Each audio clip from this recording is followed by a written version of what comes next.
21 local government areas of the state.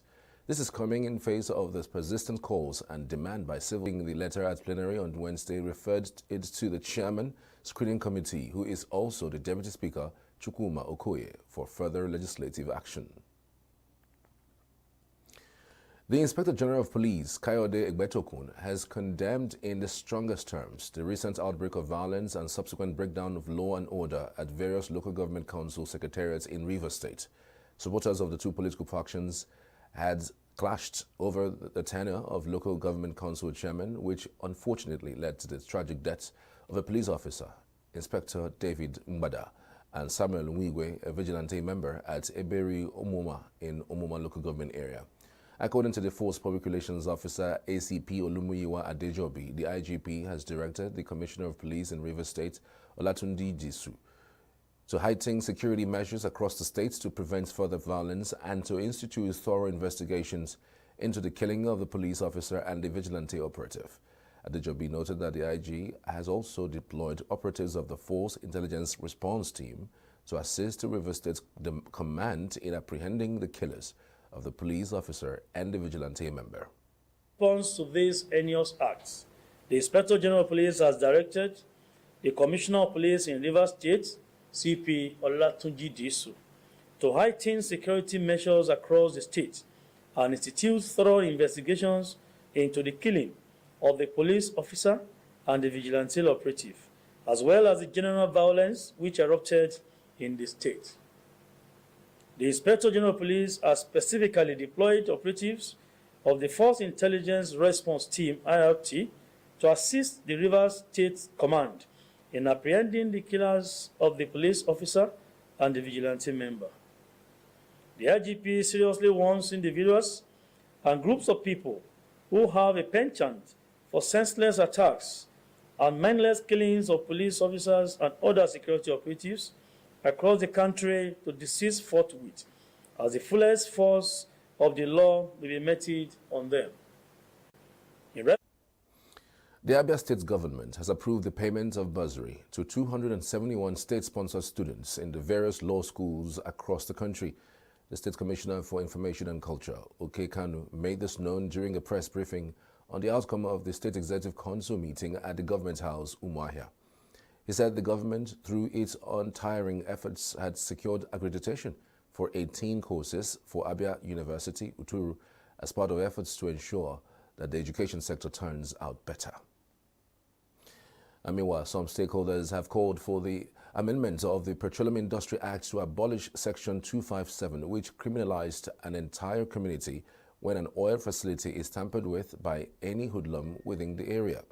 The stakeholders, which include leaders of host communities, civil society organizations, legal and environmental activists, made the call at the third edition of the Niger Delta Social Ecological Alternatives Convergence in Abuja on Wednesday.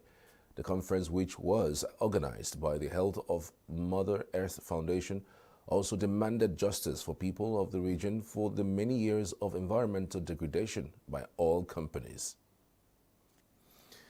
The National Bureau of Statistics, NBS, says the average retail price of a liter of petrol increased from 238 naira 11 kobo in May 2023 to 769 naira 62 kobo in May 2024. In its petrol price watch for May 2024 released in Abuja on Wednesday, NBS stated that the May 2024 price represented a 223.2% increase over the price of it recorded in May 2023. The average retail price increased by 9.75% when compared with the average price value for the month of April. The Nigeria Hunters and Forest Security Service, NHFSS, has commended Kogi government on the recruitment of 1,050 young men and women to join its fold to boost security in the state. A statement by the Commandant General of NHFSS, Dr. Joshua Ositadimei, on Thursday in Abuja, said the recruitment would go a long way in helping the government's resolve to deal with the challenges of terror attacks, banditry, kidnapping, cattle rustling, and others related criminal activities in the state. He said the state governor, Ahmed Ododo, had, through the action, demonstrated that he meant business when he recently told all criminal elements to leave the state. United Nations High Commissioner for Refugees Filippo Grandi has urged concerted international efforts to resolve the conflict in war-torn Sudan after the number of displaced people in the country surpassed 10 million since fighting broke out in April of 2023.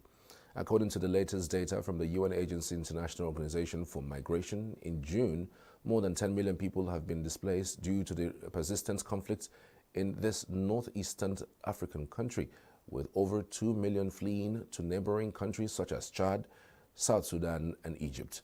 Data from the UN showed that the deadly clashes in Sudan have claimed more than 15,550 lives so far and have left millions of Sudanese at imminent risk of famine. And elsewhere, a Russian-American woman arrested earlier this year while visiting family in Russia went on trial for alleged treason on Thursday after authorities accused her of raising money to send to the Ukrainian army. Ksenia Karelina, who was born in Russia but had built a new life as an esthetician at a Los Angeles spa after immigrating to the United States over a decade ago, faces a sentence of 12 years to life in prison if found guilty. Her trial will be held behind closed doors, as it's customary in such cases in Russia. Treason acquittals are rare there. Heavy rainfall persisted in Bangladesh's northeast, worsening the flood situation in the Sylhet region.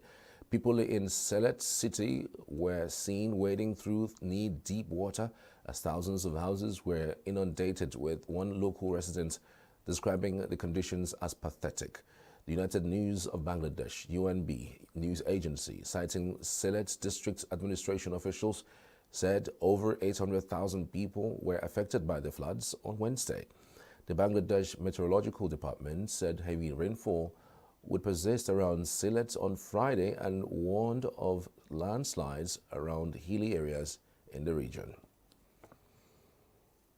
And elsewhere, the Argentina national football team trained at Kennesaw State University in Georgia on Wednesday in preparation for their Copa America opener against Canada. Argentina's defending champions, led by Lionel Messi, will kick off their Copa America defense in Group A campaign against tournament debutant Canada on Thursday in Atlanta. The Argentinians, who won the Copa America in 2021 and the World Cup in 2022, are well-versed in tournament success. They reached the Copa America finals in 2015 and 2016 and secured third place in 2019. And that's the News Flakes this hour. I'm Charles Pius. Thanks for watching.